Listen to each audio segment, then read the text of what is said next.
السلام عليكم فانيلياتي.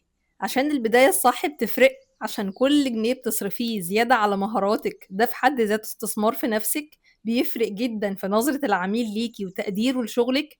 فاكرة بقى كورس بوكيه ورد الكب كيك بتاعي اللي خلى بنات كتير تعمل شغل ورد وبوكيهات تحفة وشكله وهمي؟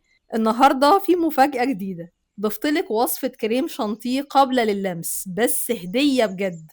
بيفضل شكلها متماسك وثابت بالساعات حتى بعد ما بتخرج من التلاجة وبدون ما تسيح ولا يتأثر ولا يبوظ شكلها.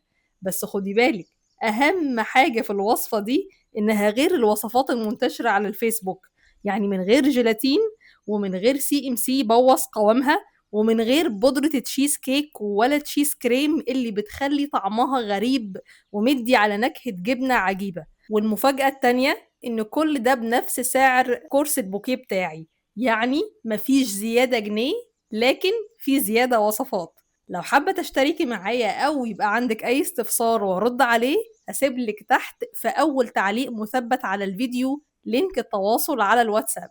تنوريني وتشرفيني في أي وقت.